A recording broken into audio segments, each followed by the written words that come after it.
What's up, everybody? Welcome to this week's episode of the Dense Pixels Podcast. I'm your host, Brad, joined by my co-hosts, Micah. Hey. And Terrence. What up? Micah is sick again. We were get before the episode because apparently he no longer has an immune system. Yes. My immune system took a Titus O'Neil and ran down to the ring and tripped over itself and decided to fall headfirst underneath the ring.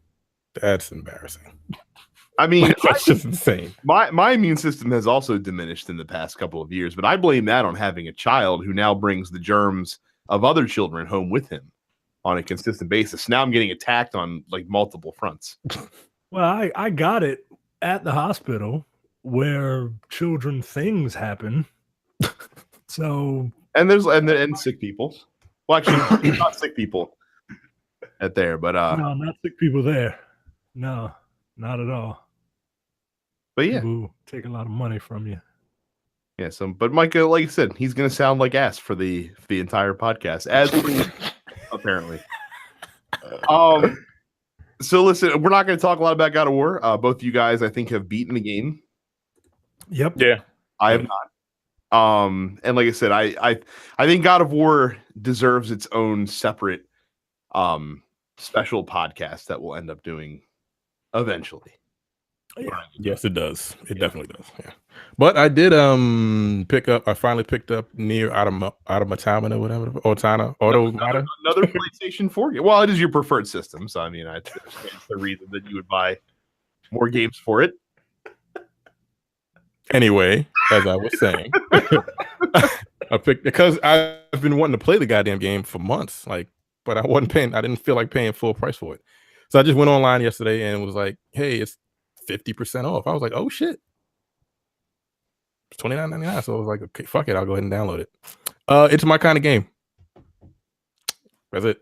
I like those kind of, I like Platinum. It's one of Platinum's best. I've put like 2 or 3 hours into it. I like it so far. I'm still with the first character. The story is weird. I like how it switches different modes. It's got it has all the types of games that I like. It's like a top-down shoot 'em up, a side-scrolling shoot 'em up, a side-scrolling fighter, and like a regular just Devil May Cry type fighter. That shit is awesome to me. I don't necessarily like the art style because it's on a PlayStation 4. It's not the best looking game, but like the game is fun, man. It's just fun. And apparently people really, really like the story. I'm not too far into it yet, so I can't really speak on that just yet. It's your type of game in that the protagonist is a young Asian style looking girl with a short dress and no drawers. Is that your type of game? Yes. I honestly don't even. I feel doesn't she have different outfits and shit that you can put on? I think you do, but I think you have to pay to get them. No, I'm not doing that. And plus, I think if you pay to get them, you get put on a list. Yeah, I could see that happening. I'm good. I don't need to pay. It's the same list you get put on when you buy Senran Kagura Peach Splash. Well, that's different. Is it? That's different. That is that's like buying a Sports Illustrated. Yeah, that's like buying the Sports Illustrated swimsuit edition. That's all that is. Okay. Never mind the mini game where you're shooting out some sort of whitish liquid all over the girls. Are you fucking kidding me? What? Oh my god. Oh Jesus Christ. I remember that you gotta be fucking kidding me. There were times at the old video game haberdashery where there were certain like covers we weren't allowed to put on the wall because they had suggestive imagery from particular games from that side of the Pacific. Yeah, I can. Yeah. Good lord. Yeah, it's not surprising to me whatsoever.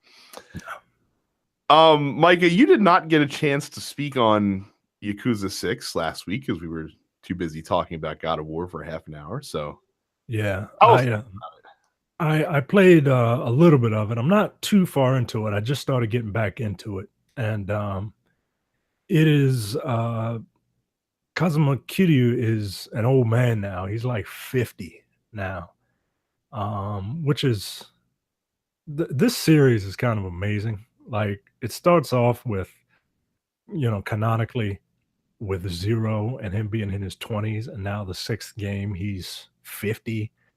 And from Zero, he's trying to get into the Yakuza. And in 6, he's an old man who founded an orphanage, who, again, took the rap for something that he didn't do because he's loyal. He's a good guy to a fault. And he gets out of prison. And he goes back to his orphanage, and all the kids are there.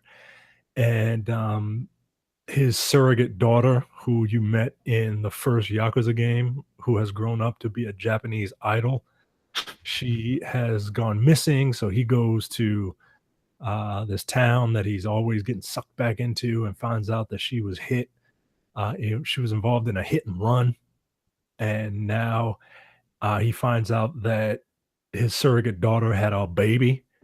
And now his surrogate daughter's in a coma, and I'm at the point now where I'm walking around with this baby trying to find the father.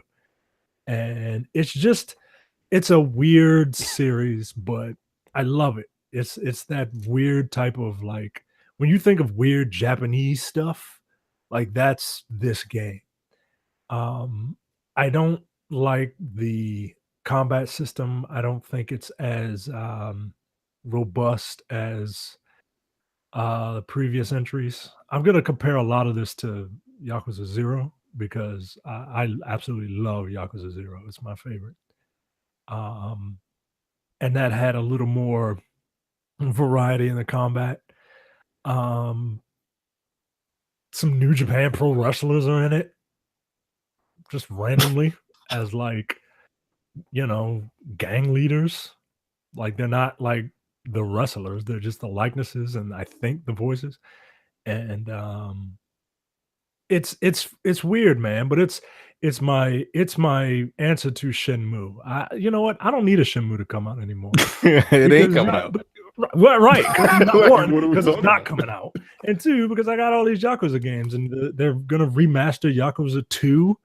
And I think they're going to just do all of the Yakuzas again. So fuck your Shenmue. I am perfectly fine with Yakuza. They have a full-on Virtual Fighter, like 5 arcade mode in the game. Like if you walk like to the game? Yes, like the game. Like you walk to an arcade, you put in like, 1,400 yen or whatever. And you can play Virtual Fighter, and it's Virtual Fighter. Like, so they just threw Virtual Fighter in the fucking game. Yeah, they just put it in there, and it's cool, man. And it's got a lot of mini games and stuff like that. I can't stand the fact that they use the same trope as they do with every Yakuza game. Apparently, like Kazuma or Kiryu is always going to jail and coming out and not knowing anything about the world. Like he doesn't know what a chat room is. He just got a cell phone. He doesn't know what YouTube is, like streaming and anything like that, because it takes place in 2016. But he went to jail in 2013 this time. So nigga, that ain't that far. It's not that far. I don't know what this is. 2013. Right. It was around in 2007.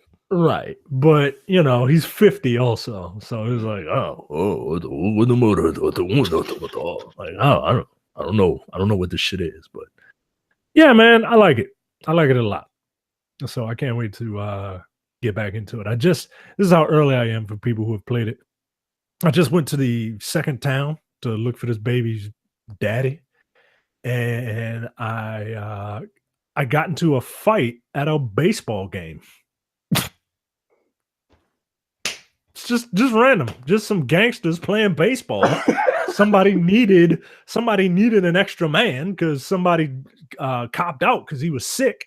And here I am, and it turns out, the other team is the players consist of a bunch of people that I ran afoul of, who just happened to be gangsters. And then we get into a fight on the diamond. That's the proper terminology, right, Brad? The diamond. A base brawl you even got into. Yeah. Okay. So yeah, it's silly, man. It's silly, but it knows exactly what it is, and I love it. So fuck Shenmue. Interesting. I agree. We'll see if your opinion holds up when you play Shenmue 3. Oh, I'm gonna get it. Yeah, I'm gonna buy it. Yeah, I'm gonna buy it. We know. And I'm gonna be all mad again. So if you are listening to this podcast, just so you know, we do also post it in video format on YouTube. So go to youtube.com/densepixels, subscribe to the podcast the YouTube channel rather, while you're there. In addition to the show, we have some game reviews up there. We post Let's Plays eventually again, maybe one day, but there's a few up there right now. You can also check out the premium side of the TNP Studios network by going to densepixels.com/premium, and that way you can sign up for our premium shows. It's only $5 a month or $50 for the entire year to get episodes monthly of The Men with the Golden Tongue, starring myself and Micah, No Time to Bleed, the network's action movie podcast, weekly or bi-weekly episodes of the Airing Grievances with Micah and Jay, and weekly episodes of the Look Forward political podcast, the full show, because you can only get the first hour for free. I mean, that it's worth it for that alone. It has been lately, especially the last two episodes. I would agree. They had a fantastic guest host the last 2 weeks, filling in the token white guy spot on the show. And then no matter what podcatching app you use, be it Spotify, Google Play Music, Apple Podcasts, Pocket Cast, Podcast Addict, whatever, we're there. So if you search Dense Pixels, subscribe to the show, episodes will be delivered to your phone while you sleep. And then when you wake up in the morning and go to work, there they are. So again, Dense Pixels, search for us, subscribe. We appreciate that. New releases. It is a light week on the release front. The only new game coming to retail stores is Donkey Kong Country Tropical Freeze, the remade Wii U game coming out for the Nintendo Switch, which I'm looking forward to because it looked really good. But damn if I was going to get a Wii U. But I have a Nintendo. So I'll be happy to play Donkey Kong Country Tropical Freeze, which has the Funky Kong Easy Mode, which is the new addition to the game as well. Apparently Funky Kong cannot die, and you can play as him. Funky Kong? Yeah, he is the Poochie of the Kong family. That's unfair. I like Funky Kong. He had great music in his little kiosk all the time. He looks like Poochie to me. I can't. He might not be what Poochie it represents, but goddamn it, he looks like Poochie to me. I like him. He always give off an unwarranted like Pauly Shore vibe for some reason. Yeah, in the previous games. I'm not going to be using him though because I'm not a wuss. It's a new month. So PlayStation has new free games to give away. Beyond Two Souls, aptly timed considering that Detroit Become Human comes out this week. So you can play the last game from Quantic Dream, starring Ellen Page and Willem Dafoe. And then Rayman Legends, the Rayman side-scroller that I somehow had not gotten around to, but now my patience has been rewarded because I can get it for free. So that's going to be pretty cool. You can also get King Oddball, which is a PlayStation Vita game that also works on the PlayStation 4. So that's your free games for the month. Super Mega Baseball 2 is releasing on Xbox One this week. It's free if you have Xbox Live Gold. It's one of the free games you're going to get this month. Through the Woods, a psychological horror game coming to Xbox Live. And City of Brass, a game that we mentioned several months ago. This is a new game from some former BioShock developers. That's coming out to Xbox One. I don't know if any of these games are coming out to PlayStation because they did not post a list this week, so they don't get mentioned. Sorry, guys. And then some release date new game announcements. There's a free update to FIFA 18 featuring the FIFA World Cup that is releasing on May 29th. It will have updated rosters for all the international teams and will have a World Cup mode so that you can take your favorite country to the tournament. And that is also the only way that you will see the United States in the World Cup because they did not qualify this time. When is the World Cup? So I can pretend to not give a damn. It is throughout the month of June, basically. June. Who is the front runner? Who am I rooting for? Well, so you have your annual front runners. So Germany, Argentina, Brazil are usually the big three that you can kind of chalk in for prediction. England might make some noise this year. Portugal has been looking dangerous. They won the Euros in 2016 on the back of Cristiano Ronaldo. Any other teams really have a legitimate shot to? Who's on the cover of FIFA this year? On the cover of FIFA this year is who's on the cover of FIFA this year? God, I don't remember because I don't have the actual game disc. I just have a digital copy of the game. So for the life of me, I can't remember. Oh, it's, Ronaldo's on the cover this year. That's who it is. That's who I'll be rooting for. Then. All right, so you want to see Portugal win? Yes, there you go. France always has a way to come through. Oh, France? Oh, I'm rooting for France. Fuck that. I like France. That's fair. France has a couple guys. I'm going to be rooting for England because many of my favorite club teams players are on England's national team. So because Tottenham Hotspur. Because not only did my actual country not qualify for the World Cup, but my ancestral country also did not qualify, which is the Netherlands, despite being one of the best teams in the world. They apparently were not good enough to make it to the World Cup this time around. So I will be hoping to see my club players do well. It's literally the only thing I'm going to care about for this World Cup. I don't care about any of that. I know you don't. I accept that. I accept it. And then Sonic Mania Plus keeps making its way back in the docket by just bits of information. It's coming out on July 18th for those of you that want to torture yourself again with terrible side-scrolling platforming games. You're going to stop slandering. It's not slander when it's true, Terrence. It's not true. Although I haven't played a Sonic game in 20 years. But anyway, Sonic is a fine side-scrolling game. I feel like your nostalgia is clouding your judgment here. I don't know. I mean, you did call it the right thing. It is a side-scroller, not a platformer. Correct. So what? Exactly. It's not a platformer. You can't do precision jumping on platforms with Sonic the Hedgehog. It's a run simulator, Sonic the Hedgehog. So that is all your new release announcements. I will pass it to Terrence, who is going to talk about a story that he has no interest in, but me and Micah do. Yeah, I really don't give a fuck. You want to know how much of a fuck I don't give? Okay, first up, let me announce the story first. Here's what's coming in the Destiny 2 Warmind expansion. You're going to have some more stuff to do. I don't know what you could do to begin with, but look, y'all can talk about this shit. I don't care. But the game is $10 at Best Buy right now. That's a good price. $9.99, and I am still not gonna pick it up. I got a Best Buy 10 minutes from my house. I mean, I could leave right after this show and pick that shit up for $10. I ain't doing it. We have accepted the fact that at this point you are Team Monster Hunter. That's correct. Fine. That's okay. Because it's a better game. I don't agree with that statement. No, it is a better They're not the same game. They're completely different games. It's a completely different game, but one is better.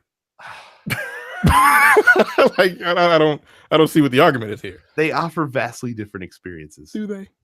They do. This isn't a Mario Sonic comparison where you can clearly say that Monster Hunter has guns in it. It's got two types of guns. Shut up.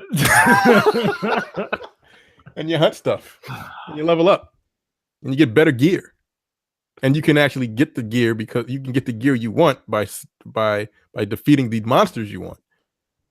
Instead of randomly getting the same gun that everyone else has because the stats are the same on everything. But that's neither here nor there. There you go. Because that was something everyone wanted. All right. Anyway, go ahead. You go ahead and talk about this because I'm going to go ahead and take a nap. So you get the campaign, which will probably be Osiris length, and it focuses on the awakening of the Warmind Rasputin, which you did back in Destiny 1. I remember that mission a lot because that was a mission that I did every day. Yeah, and you'll fight alongside Bray of the Bray family to take on who? You're not deep enough into the lore to understand any of this. Oh, because the lore wasn't present in the first game. It was there, but it was on card. It was in card form. Grimoire cards. It's like I was playing a fucking desktop. Good stuff. No, okay. But the campaign is arguably the least important thing to come with this expansion because there's going to be a ton of updates to the game. Most notably in PvP, which is now getting ranked play, which is something that these people have asked for since Destiny 1. There's separate ranked playlists for both casual and competitive modes. Casual mode, you'll get to rank up without any penalty, and there'll be rewards for achieving certain tiers. Competitive, your rank will go up and down based on your performance, and again, unique rewards as well for those. Each season, there'll be an exclusive gun to chase on each of those lists. There'll be a new type of public event, which is unlike any of the other public events they've had in the game thus far. This is actually, it's called Escalation Protocol. It can be triggered anytime by the players. It's not like the other public events where you have to wait until they naturally occur in the environment. And in this one, it's basically like a horde mode, basically. That's what people were asking for, right? Well, it's more stuff to do. Up to 7 waves, and apparently it will actually be somewhat difficult. There will be exclusive rewards every week for this mode, and there will be one of 5 unique bosses if you can make it to the last wave. So we'll see how that is. This is similar like Court of Oryx and Axis Forge, but apparently a little bit more thought out than those modes were. So we'll see how that goes. Obviously, there'll be new armors and weapons as well.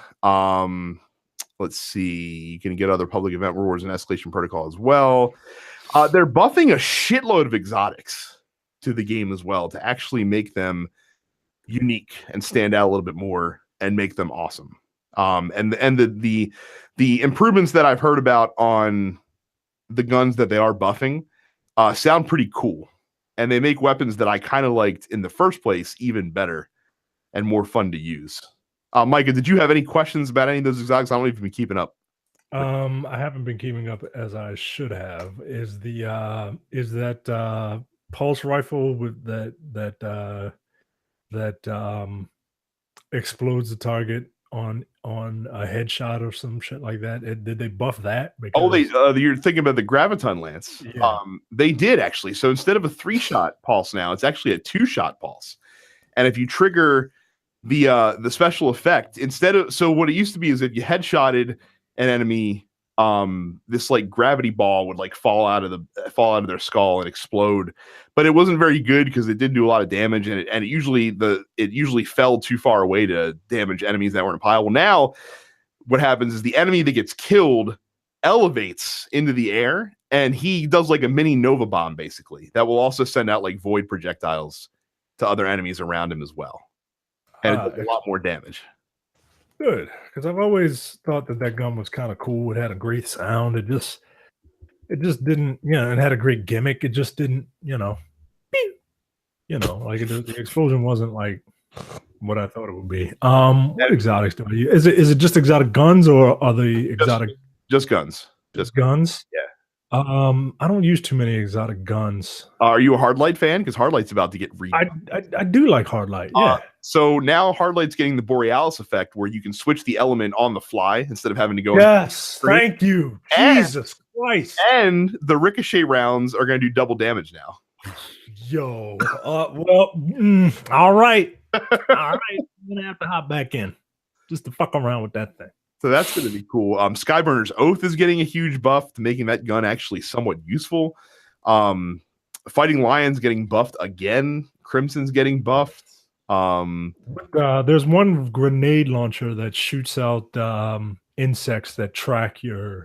Colony's good enough. They're not buffing that. I was about to say, are they? Yeah, they're not buffing everything. They're just buffing some items, somewhat. So the changes I heard about all sound pretty good. Oh, Risk Runner. That one... So, like, you know what Risk Runner does, right? Something about chaining arc damage to... So basically, when you take arc damage, it builds up in this gun, and it basically, like, as you're taking arc damage, the gun reloads itself as you're firing it. Yes. Now that ability procs when it's holstered as well. As long as you have it equipped, like, it'll just proc, and then you can whip it out and just annihilate things. I love Risk Runner doing the public event with the Glimmer extraction, because once those bosses come out, you can just stand in the middle of the pile and just hold the trigger down. Yeah. So that's pretty cool. Let's see here. They said almost every exotic has at least been tweaked. Even if they didn't get perks added, that their stats are getting buffed up a little bit. There's going to be 3 new strikes. Only 2 if you don't have PlayStation 4, but on PS4, there's 3 new strikes. The second raid layer is coming down the road as well. The prestige version of Eater of Worlds is coming. The emote wheel is finally going to be here, which people have been asking for forever. Good. You can map your own emotes to your D-pad, and yeah, so that's a taste of what's being added. A few of the things like the exotic buffs and things like that, you don't even need the expansion for. Really, for the expansion, you just need the you need that for the strikes and the campaign and the raid and the new weapons and stuff like that. So, is it still like, are we still pretending that nobody plays Destiny anymore? I mean, we're still pretending, and so they had this summit that they did last week with a lot of the influencers from the community, and where they could like pick their brains and talk about like what they want to see and that sort of thing. And the people that went, they can't talk about, because they basically told them about stuff that's going to be happening like in the September expansion.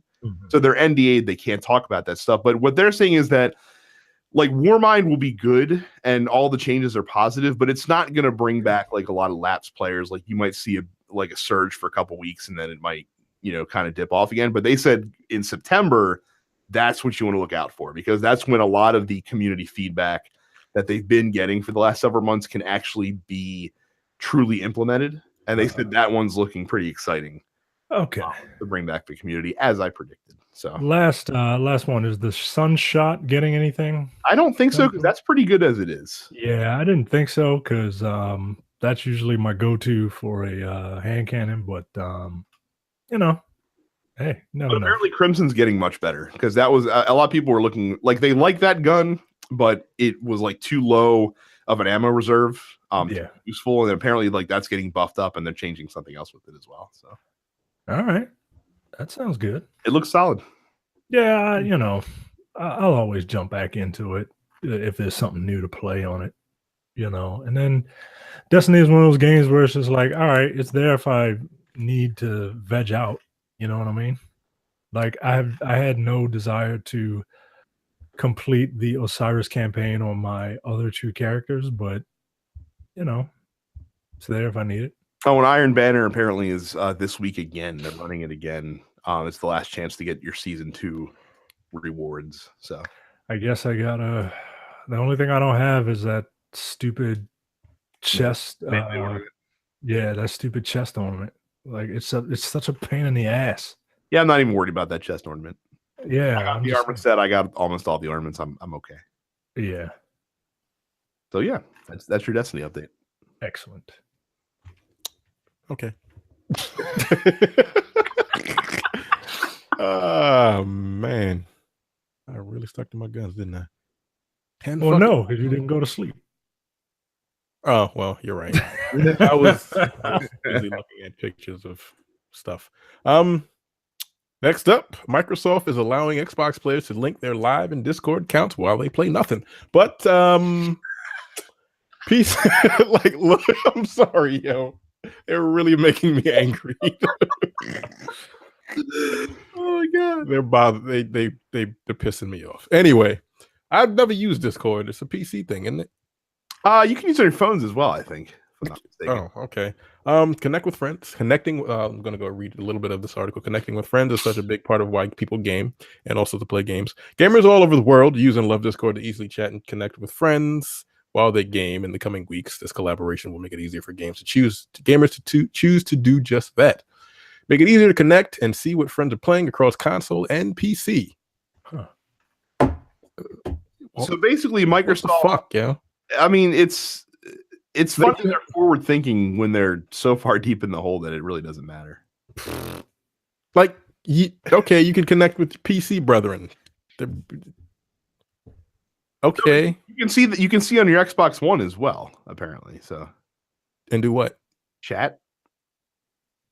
See, but the only reason to use Discord is chat. Is like if you're in, like I used Discord briefly when I was playing MMOs, and I would play them on my PC. Okay, and I don't have any other means of talking to these people, so I would use Discord, and then I was like, yeah, when you're weird PC. I'm not gonna fucking talk to you. I mean, they got MMOs on console. Maybe that's and you can talk to those people on console. Yeah, you can. Wait, what the fuck is the point of this? This is what I'm asking. I don't fucking know. If you're on your Xbox One and you want to talk to people on PC, you're gonna be playing different games, right?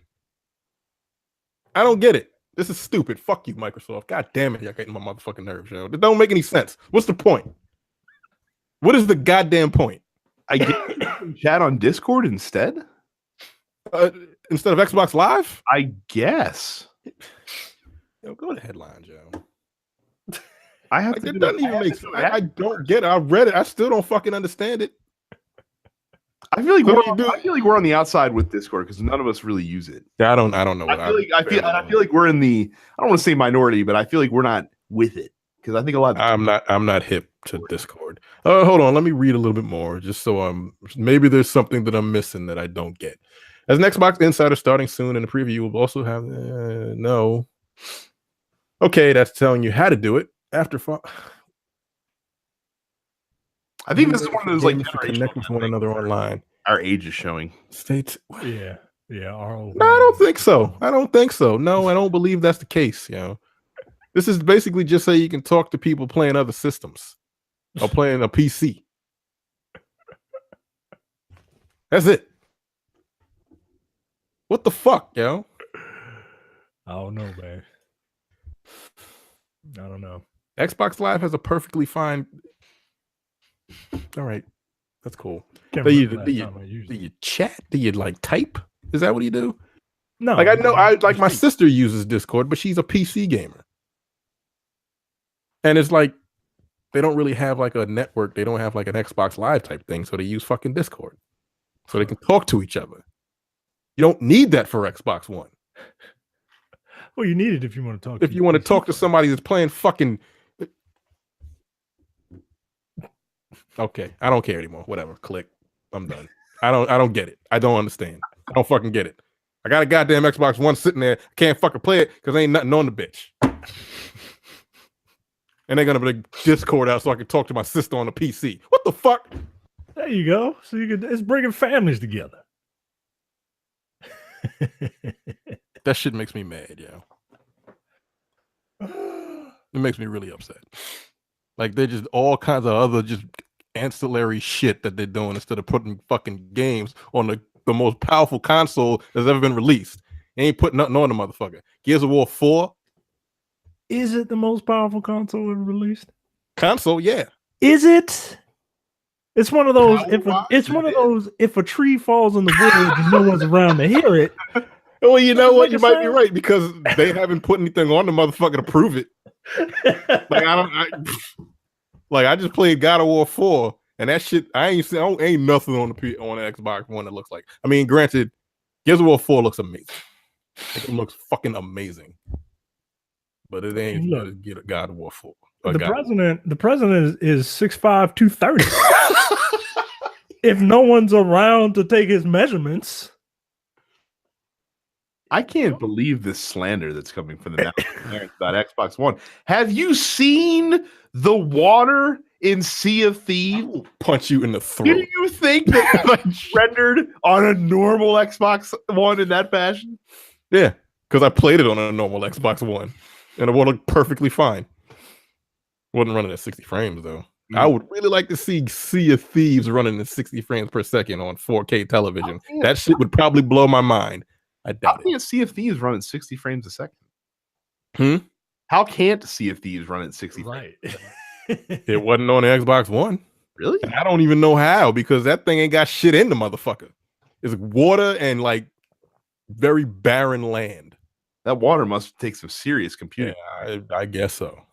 That's what the liquid cooling engine is. To render all the water. I'm so mad, yo. If you too want to be disappointed with a $500 purchase, go to Amazon and order your Xbox One X using our Amazon link because a small percentage of the sale, and you'll have the same level of disappointment for the Xbox One when no games come out for it. You won't lose any of that in the midst. Or you can spend $400 on a PS4 Pro, probably be a lot happier. and play and be like Terrence and play God of War, and it'll look amazing, even on a 1080p television. Joe, that shit running at 60 is amazing. It's awesome. It just is, Mike. I'm telling you.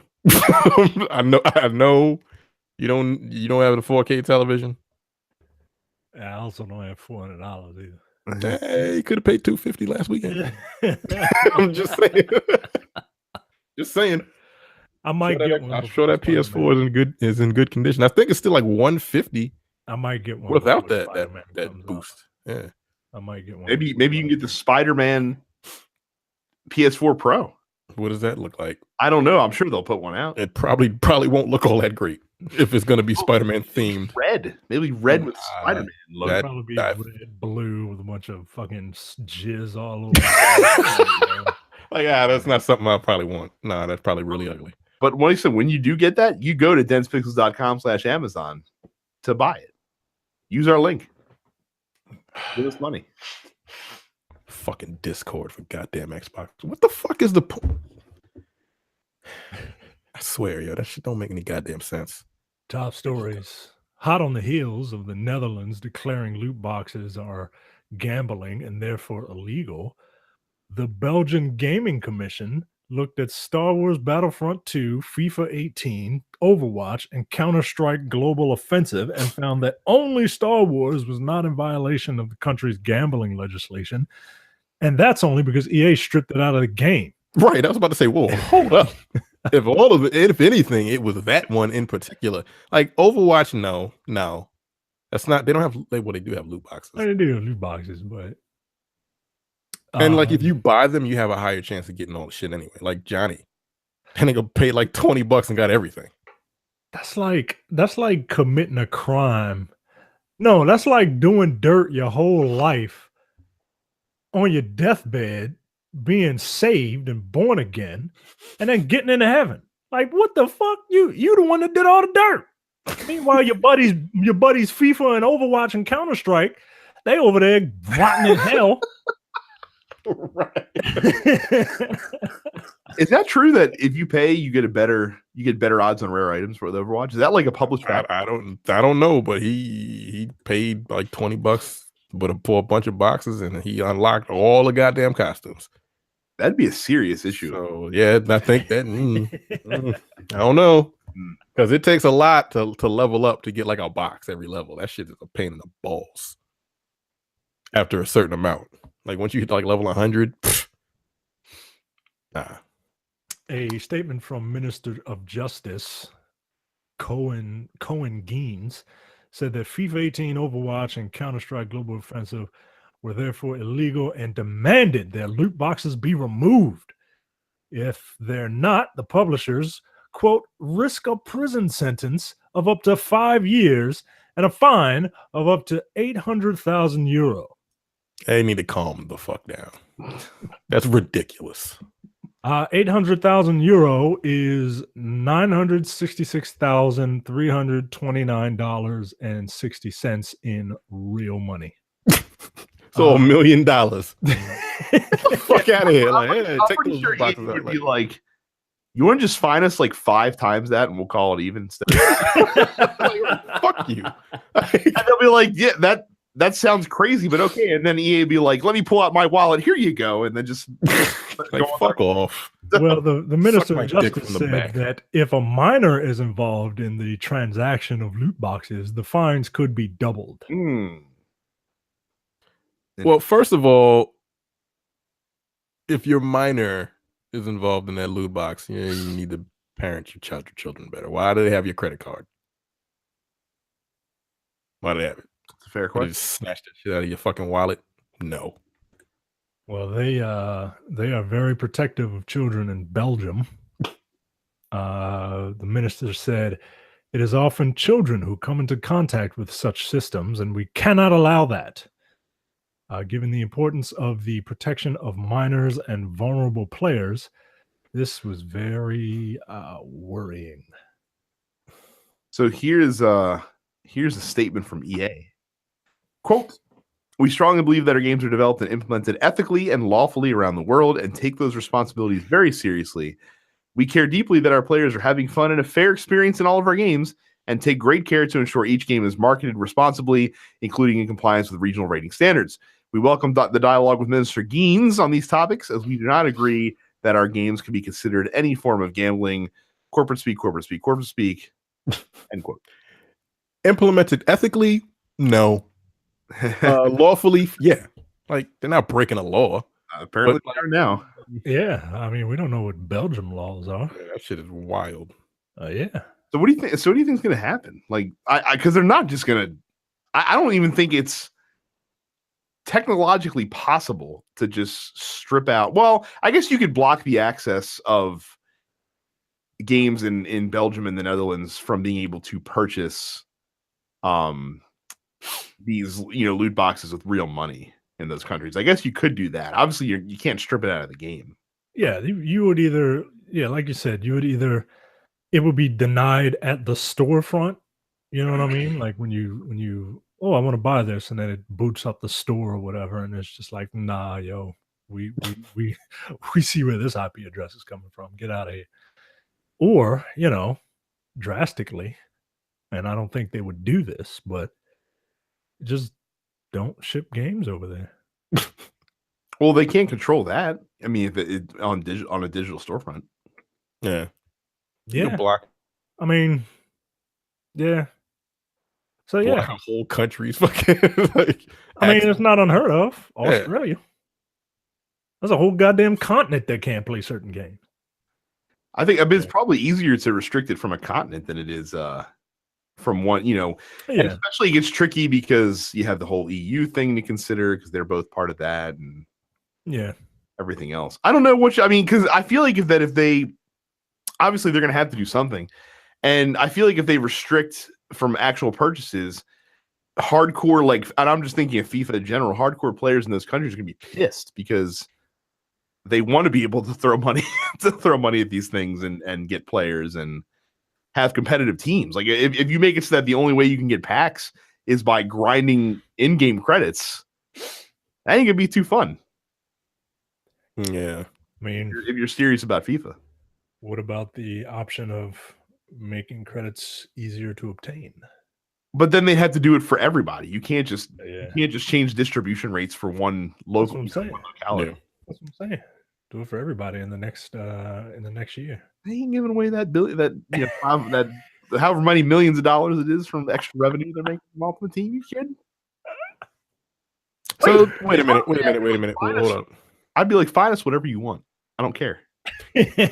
So where does GTA 5 sit here in this argument? Not gambling, apparently. Because it's like you never know. You don't know when you put that money in, you don't know if you're going to get what you want.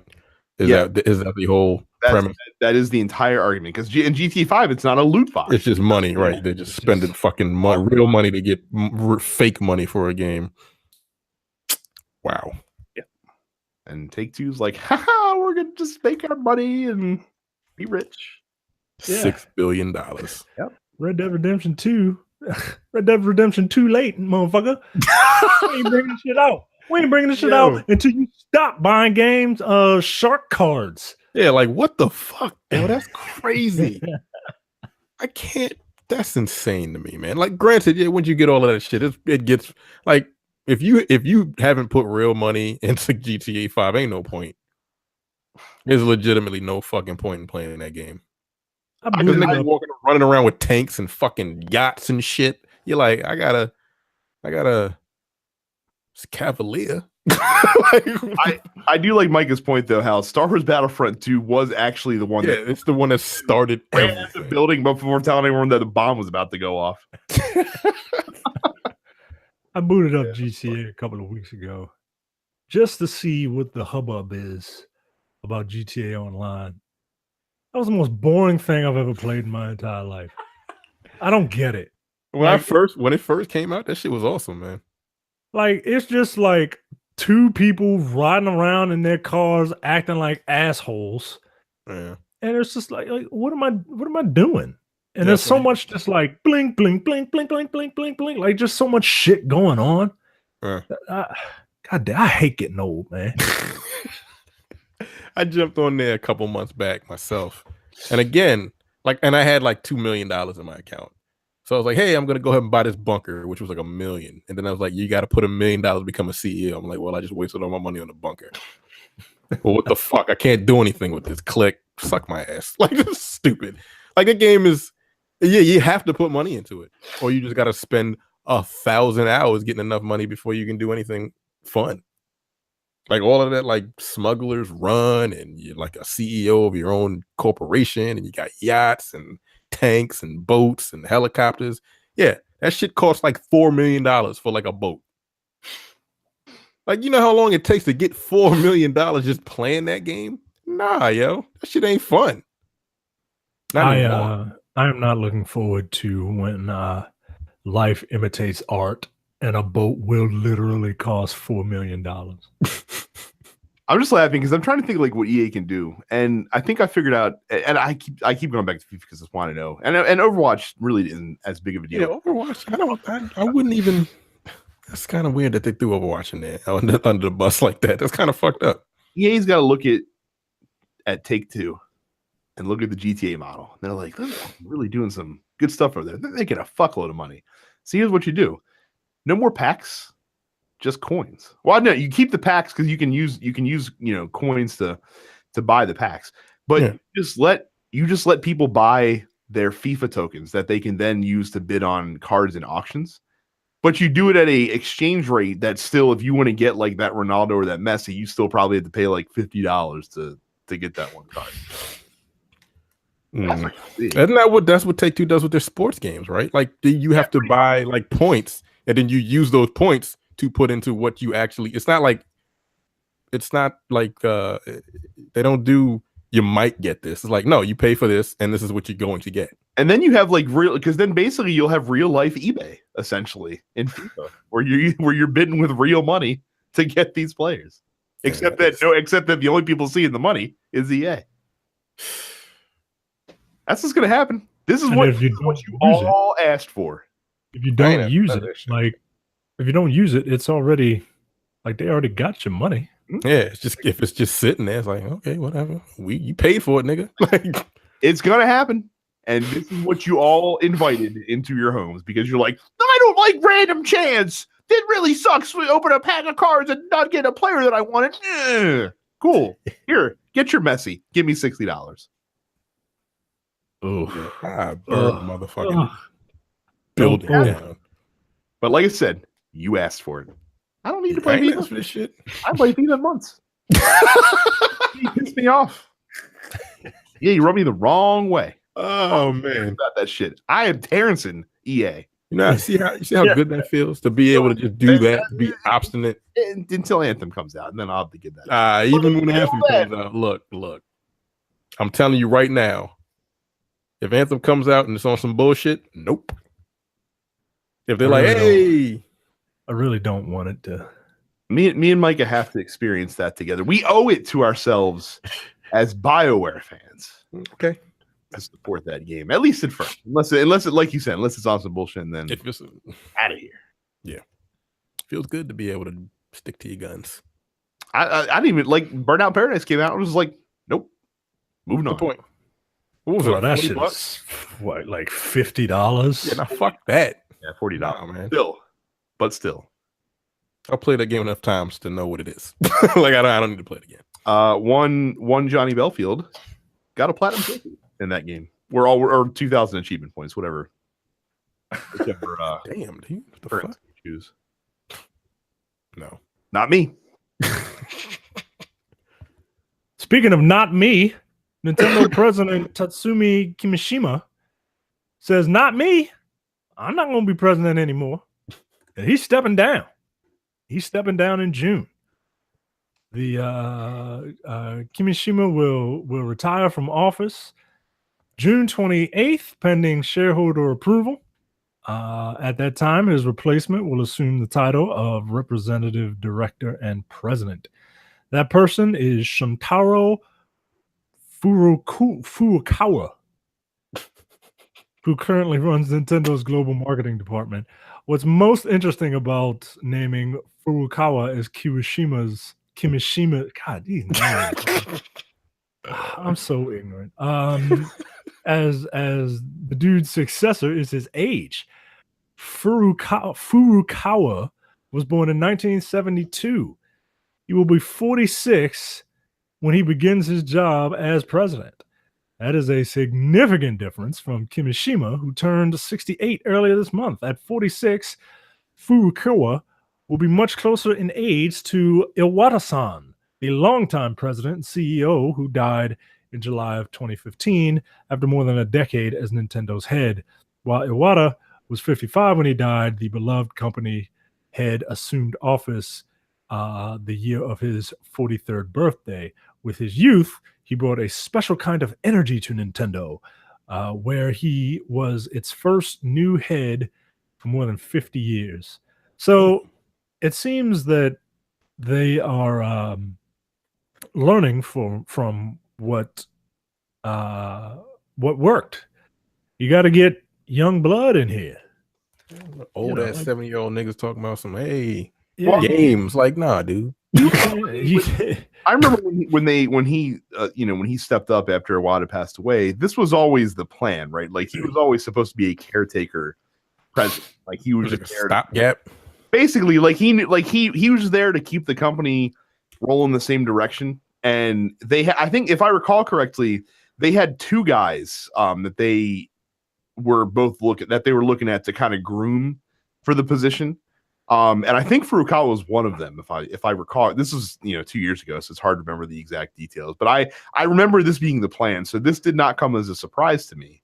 I mean, that's pretty baller of Kimishima to be like, yeah, I was the guy that brought it back, and now I'm leaving. Peace. Kimishima out. Hey man, you gotta leave it better than you found it. He did. And he did. Yeah. Good for Nintendo. They're having incredible success. Success that hasn't been seen since. I guess Wii? the Wii is considered a success hardware wise, right? But yeah, hardware wise. But, what came out before the Wii U or the Wii? The GameCube. GameCube. Which their handheld's been holding them down. Which the Switch is currently 4 million units away from surpassing. Already. Oh snap! With the Wii, what? The GameCube. It's almost outsold the GameCube. Damn. I mean, the GameCube is fondly remembered, but not. Yeah, it wasn't a huge system. So yeah, it might have been the lunchbox handle that was on top of it, or it could have been the stupid ass controller, possibly. Yeah, that is one of the worst controllers, if not the worst controller I've ever seen. No, it's the worst controller. Yeah. It's next to the Nintendo 64 controller, because that thing is a piece of shit too. Yo, that thing is a marital aid.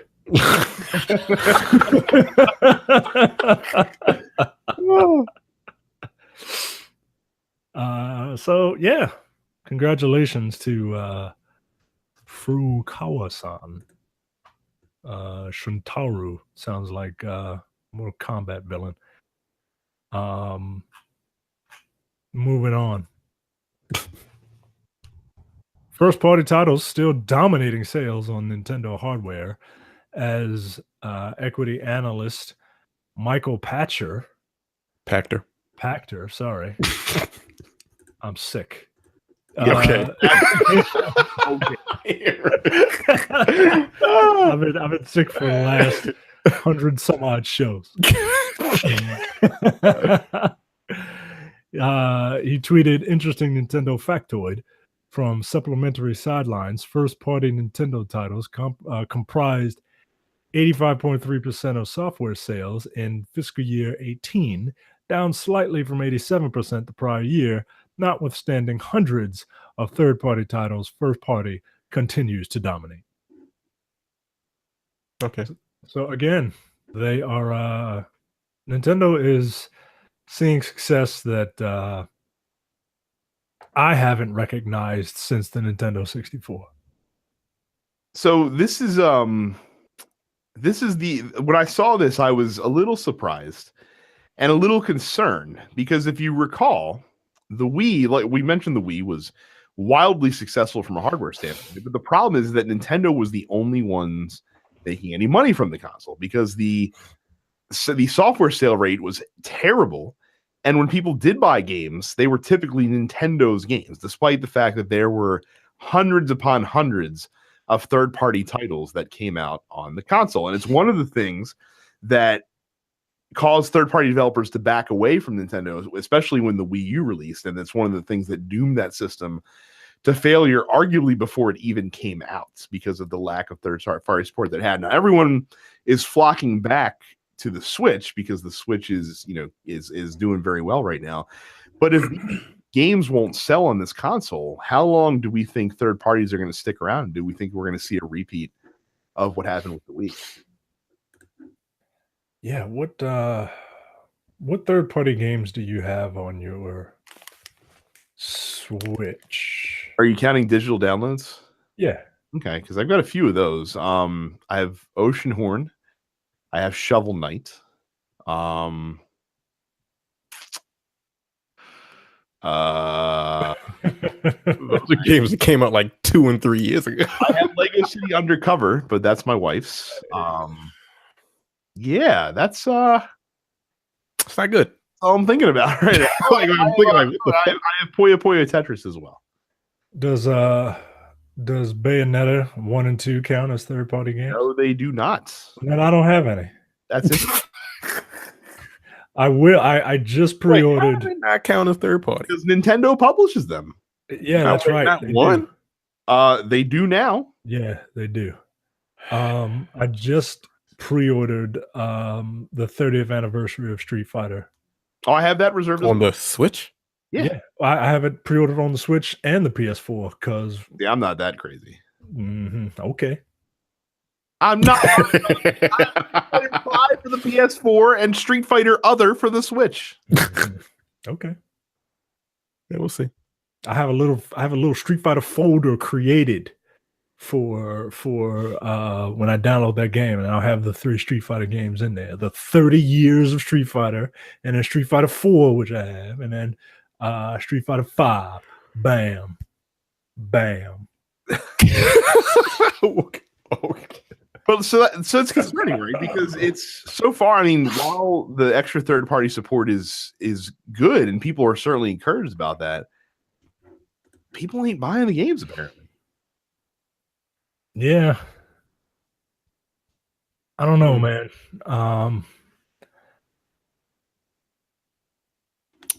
I don't know. I don't know if Nintendo releases enough first party games for it to.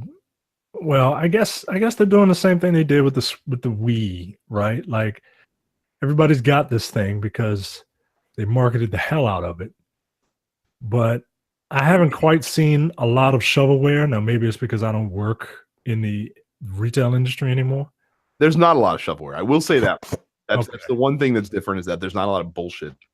Okay. For the system. All right, that's good. Yeah, that's the only thing that I think they really need to be concerned about is just letting anybody, like, they can't be whores, man. Like, don't just let anything come on your system and dilute your product.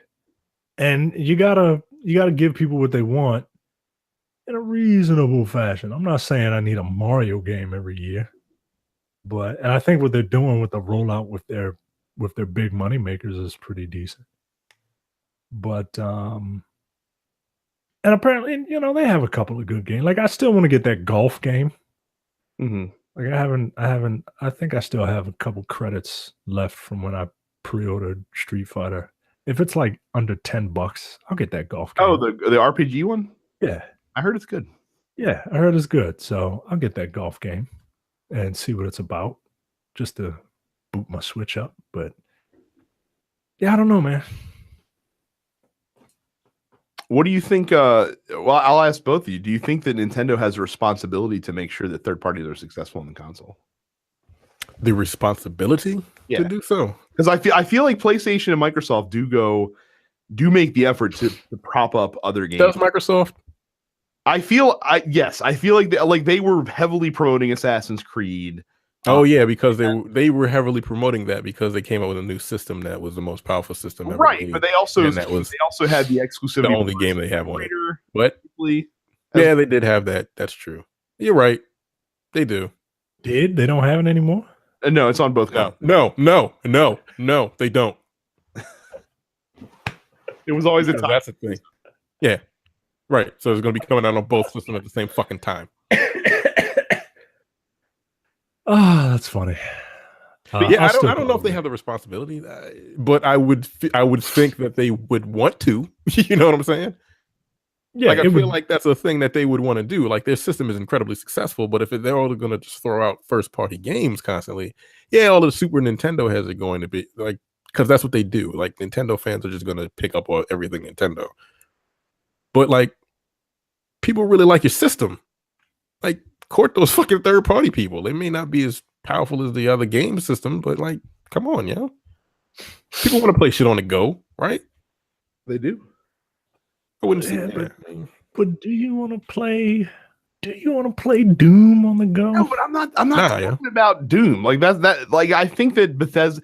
I think there's different companies doing different things for different reasons. I think Bethesda specifically is just testing they're chumming the waters to see if it's worth them releasing stuff on that console by putting Doom and Skyrim and Wolfenstein on there to see if there's any kind of market interest for it. But I'm talking about the third-party companies, like, because aside from Ubisoft, I don't feel like Nintendo gives a lot of prominence to and then this might be short-term syndrome that I'm just not remembering, but I feel like that during their Nintendo Directs for the Switch so far, they haven't really spent a lot of time focusing on any third-party games, and most of the spotlight is given to their games, which makes sense. And it's not like they're ignoring the third-party games. I mean, like you still see them appear in these presentations, but I feel like that it's like, here's a trailer, and we're going to talk about this for 90 seconds, and then we're moving on to the next thing. Like I feel like they actually like spotlight their stuff. You know what they should do? Like not do like a Steam type thing, but take like the best from Steam and just put it on the Switch. Because like, what's the point? Like, yeah, that's still third party, but like it's handheld shit like this, like those little like 2D side scrolling, those classic 2D graphics and shit like that, but like newer games. Like do those, put those on the system. Like if you're not gonna do like super exclusive like Battlefront or anything like that. I mean, but that's the thing, they do have that stuff on there. They do already? Yeah. Like they have a ton of games on that eShop. Okay. You just don't hear about them. So yeah, I see what you're saying now. Because last time I went on that eShop, there's a ton of stuff on there I had just never heard of. So they just don't promote it because they're constantly promoting their first party shit. Right, because they know that's what's going to sell the system. That'll put the butts in the seats. I mean, it does, but at the same time, like, what are you going to do to keep me? I mean, Mario, they just announced is over 10 million units for Mario Odyssey. I mean, that's cool, but like, okay, you're 10 million units in. Like, what else are you going to give your people to play? Labo? Apparently, that's doing really fucking well in Japan because they're fucking weird. But I just feel like I'm not saying that they should not spotlight their big releases because of course they should. But I'm saying spotlight those, but like, well, in the in between times, like promote like, hey guys, like here's these. Like do a third party Nintendo Direct. Like do a Nintendo Direct exclusively surrounded around third party games that are coming to your console that you think can be successful on your console. I don't understand why they wouldn't do that. Like it's as strong as what? Like the system itself. Mm-hmm. What is it like spec wise? Like from a comparable standpoint, probably a PS3 and 360, maybe a little bit more powerful than those, possibly. I mean, you can do a lot with that. I mean, it's not gonna because you can take it along with you. I mean, I don't know, man. Yeah, I don't know. Like when is No More Heroes coming out? I don't know. Yeah, the summer, I think. You know what I mean? But that's the problem. Is like they showed that in a trailer for 90 seconds, and they're like, coming soon to the Switch. And then like next thing, like just moving it along. And here's a new Nintendo game. Like, what the fuck, dog? Right? Like why would I bother? Like, if I was third party at that point, why the fuck would I bother if you're not going to promote? And if you're not seeing, it's one thing if people are buying the stuff anyway. But like I said, when you're first party games, I mean, Nintendo does have a lot of first party games that have come out on the system so far. But when they're like 8 or 9 games are taking up 85% of the sales, and the other 100 games that are out for the console are making up the other 15%, that's not a long term formula for success to keep those people around, because we've seen this happen 2 times before. Right. And again, as I was saying, like, why would I even bother if I was third party? Like, why am I going to put the resources into making a game for your system if you're not even going to promote and say, hey, you can play this game on the run, on the go. It looks just as good as an Xbox 360 or slightly better, but it's handheld, you know? Why the fuck am I going to bother putting any money into it? Maybe Nintendo is just the best fly-by-night operation in the world. But this shit's going to cost them, because because down the road, you know, however many years it is, when they come out with a new platform, if this same shit happens again, where third parties like, here's a tiny bit of the pie to share between all of you, but we're going to take the majority of it. Like, then when the next system comes out, people are going to be like, nah. Like, fuck off, dog. So I'm not going to waste my time. And you can't Nintendo can't just, as we saw with Wii U, you can't support a console with just your releases. I'm sorry, it's not going to work. They have some games coming out. Firewatch is coming out. Lumines is coming out. The Banner Saga trilogy is coming out. Again, they have those aren't new. I mean, they're not new, but they are. I mean, I see a bunch of other games that they look. I guess they're new. I'm not aware of them. Like Kingdom 2 Crowns. I don't know what that is, but I see Wolfenstein 2. Yeah, you didn't know about that? No, I didn't know about that. Yeah. So yeah, they have a couple more games coming out, but you're right. They don't really promote them. Octopath Traveler is coming out whenever, I guess. I mean, that's one they are promoting, to be fair. Yeah. And a new Shin Megami game. Steep. Ooh, Steep. Yeah, how much is that? Steep. What the fuck is that? Is that a snowboard game? How much is that game? How much is it? Yeah. I have no idea. Whatever it is probably a little steep to me. Shut up. God damn it. God damn it. God damn it. For question of the week, we posed the same questions to you, the listeners. Are you concerned about the long-term lack of third parties, the lack of third-party sales in the long term, and what should Nintendo be doing to better support third-party publishers on the Switch? Trey said they can try not to release a game the same month as a major third-party game. If No More Heroes is dropping in July, then push Mario whatever to late August, because some Nintendo fans will push their mom out of the way for a new release. I don't think they're going to be delaying any Mario games for No More Heroes. No More Heroes, I wouldn't consider a major third-party release, personally. Yeah, but this is going to sell anyway. I don't think so. Like, that's no, I'm talking about Nintendo. I'm talking about like a Mario game. Oh yeah, Mario game like a month. It's gonna sell. So why not? You can bring that shit out on a fucking Sunday morning at 2 a.m. and that shit'll sell. People will be sitting in line if they can't download it. But so yeah, I mean, I don't see any issue with that, because your Mario game, your Mario game is gonna sell, regardless of whenever the hell you bring it out. But like, yeah. Spotlight your third party shit before you throw another first party and kill it and fucking eat itself like Trump does his goddamn businesses. I mean, let's maybe pick a better game than No More Heroes, though. What is there? Third party wise, I'm gonna get No More Heroes, and you could enjoy it, and you and the other 50 people that buy that game, I'm sure will enjoy it very much. Cam says, I think it's tough to say that such large support for first-party software is a bad thing, because it's difficult to compare Nintendo's first-party offerings to Microsoft's, which are non-existent, and Sony's, which don't really exist much either. Pause on that. What the fuck are you talking about, Cam, that Sony's first-party offerings don't exist? Parents literally switched allegiances because of Sony's first-party offerings. Tell me I'm lying. Is he joking? I don't know. I think this is the breakup. This is unbelievable. What a ridiculous statement to say. This is the heel turn. Oh my lord.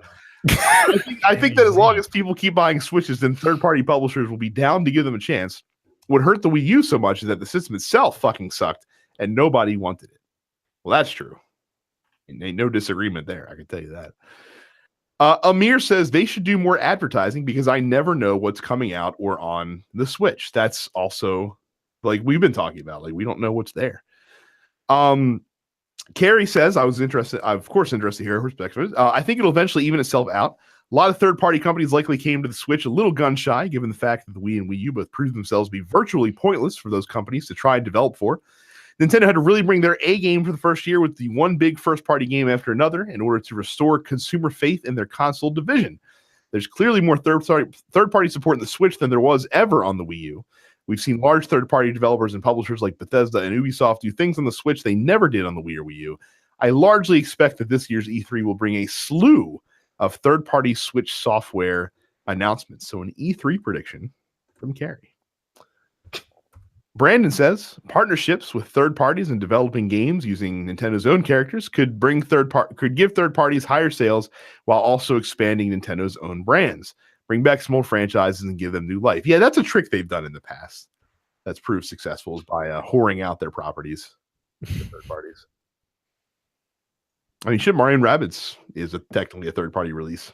Yeah. Yeah, think about it. So, Johnny says, I think it's mainly because many third-party developers dip their toes into this situation by giving old ports and remasters like Skyrim.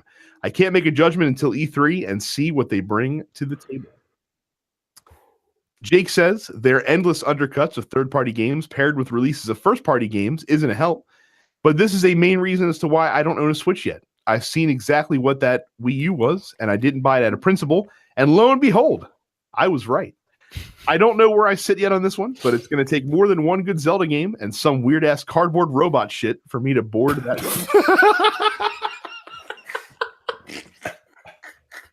We should just call the Labo weird-ass cardboard robot shit. That's what the fuck it is.